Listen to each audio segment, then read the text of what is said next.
Hi and welcome to Valley View Retreat, our wonderful home here in the Sierra de las Nieves mountains in southern Spain. My name is Mark, and along with my wife Laurie, we've lived in our modified geodesic dome here for about 17 years. We live completely off grid, and thanks to some of our wonderful patrons, we're able to produce these videos on a weekly basis, giving you a glimpse into our off-grid life. It's the beginning of summer here in Andalucía, and that brings some challenges with it. The first of which is the heat that can be generated inside the dome. So our dome is reasonably well insulated, as much as you can do with something which has a fabric covering. But the windows create some major issues because of the angle of the sun and the reflected light from the ground into the windows. We can get quite a bit of heat build-up during the day. So there are some chores that come along with the beginning of summer. The first of which is to put the blinds on the outside of the windows. We put the blinds on the outside of the south and the west facing windows to ensure that the sun doesn't hit the glass and build up heat. If you have blinds on the inside, although it does block some light, you can still get quite a bit of heat transfer through the window, and it makes a significant difference. So like most of the old houses here in Spain, we use blinds on the outside. So the other issue we have obviously is mosquitoes and other flying, biting things. So we need to put mosquito screens on those windows as well. We use sliding windows, which have advantages and disadvantages. The main disadvantage is that you can't open them fully. You can only open them half because one pane slides across the other. However, during the day, the windows are never open. We try and keep the dome as cool as possible, so it's just a nighttime issue. So the other issue then is angles. As the sun changes angle during the year, we find that even with overhangs on the windows, you can still get some sun penetrating in early in the morning. So on two of the windows, the one that looks into the kitchen and the one that looks into the dining room, we put an extra cloth made of awning material into the triangles of the overhang to prevent the sun from penetrating into the room very early in the morning and starting that heat build-up. And that's what we've been doing, or what I've been doing this week. Laurie had her first injection this week, her first vaccination, and she's been reasonably well, although she did have some mild side effects, so she's having a rest today. So on with the video. Please don't forget to subscribe and like the video if you do like the video. It's right there. It doesn't cost you anything. You can do it right now. These blinds turn up at local boot fairs and markets on a regular basis, second-hand ones. What they look like really doesn't matter. The main issue for me is that they actually fit the window and that we've some way of raising them and lowering them so that when the sun moves around that side of the dome, we can just drop them and then open them up again at night to when it's cooler outside to let some air in.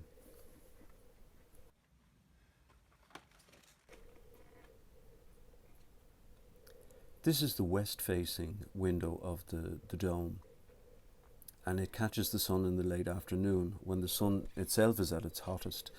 So it's important to use a very heavy blind on this side to block out as much of that light and heat as possible.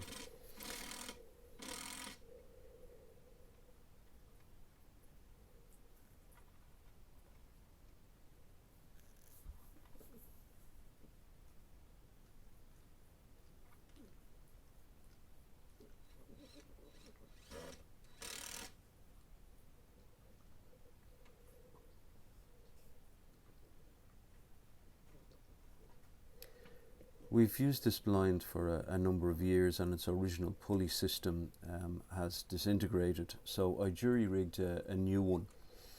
Unfortunately, when I put this up, it worked perfectly from the outside, but really I need to be able to raise and lower it from the inside.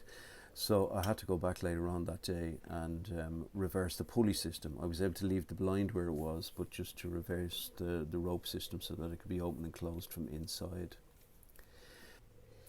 This is the south-facing window on the cabin, and that window opens into our spare bedroom, or what we use as a recording studio.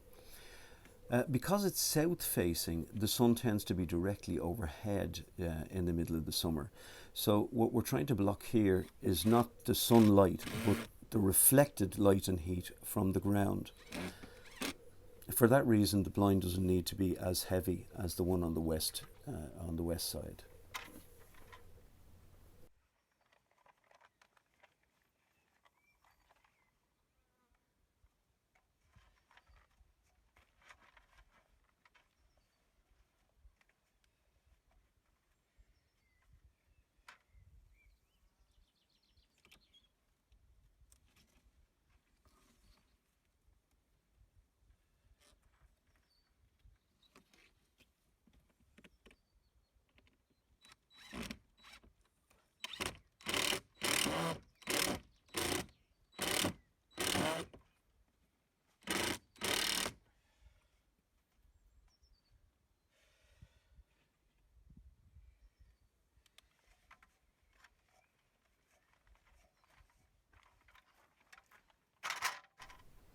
This is not a room that we use all of the time, and we don't have guests at the moment. So when we're using it as a studio, it's better off if it's dark inside, so that we can use our lights. It's not necessary that we're able to open and close this from inside. It'll remain closed until such time as somebody comes to visit.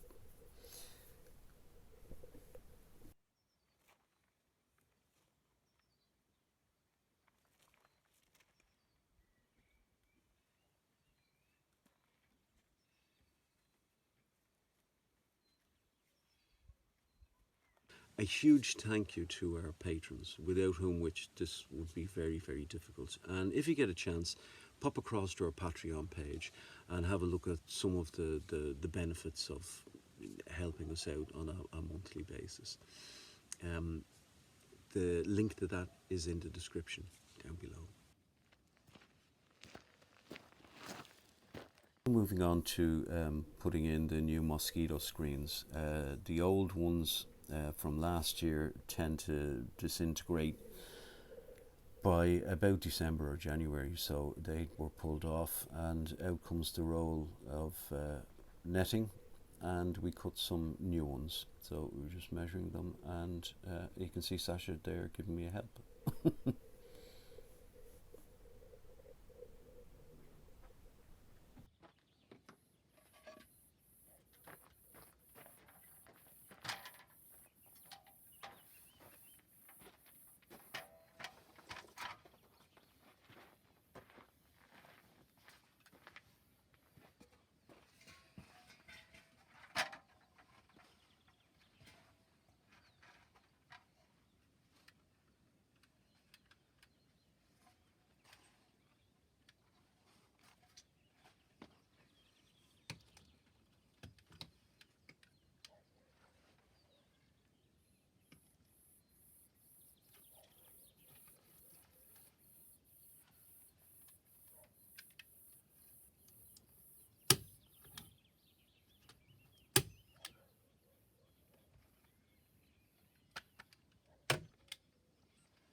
This window that I'm working on now is east facing, and because we're in a valley, when the sun rises in the summer, it doesn't hit this window at all. By the time it gets above the horizon, it's sort of in the southeast. The window beside it, the one that I just finished, that is actually southeast facing, and the sun would hit that, and that's why that one has an overhang. So the ones on this side, once you have an overhang, they're fine. You don't really need blinds, because they don't either get direct or indirect heat or light.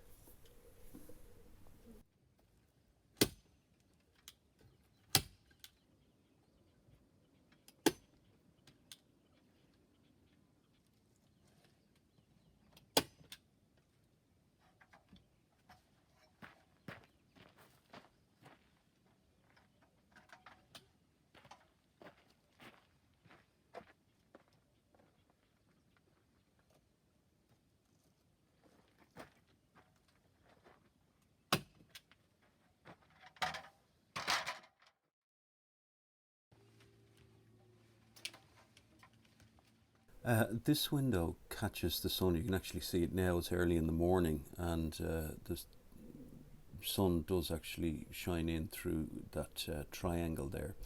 So we're putting this awning cloth into that triangle, and it just stops the sun from penetrating.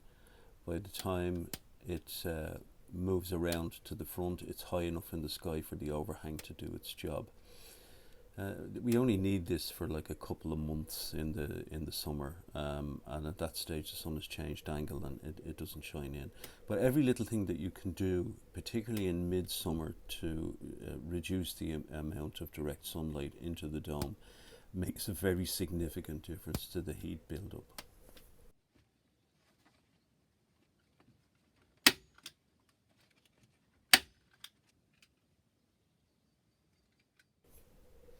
Staple guns can be a complete pain. They either work perfectly or they just give problems non-stop. This one is in the latter phase.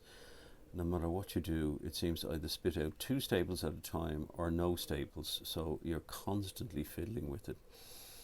I really hate staple guns.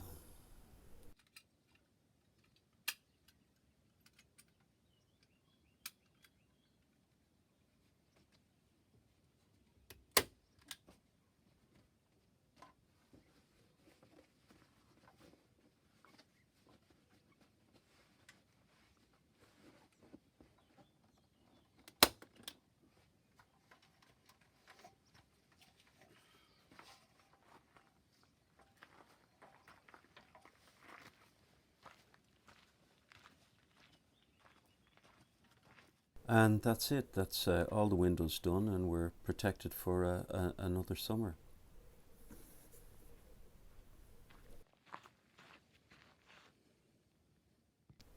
So the system we use for keeping the dome as cool as possible is this conduit.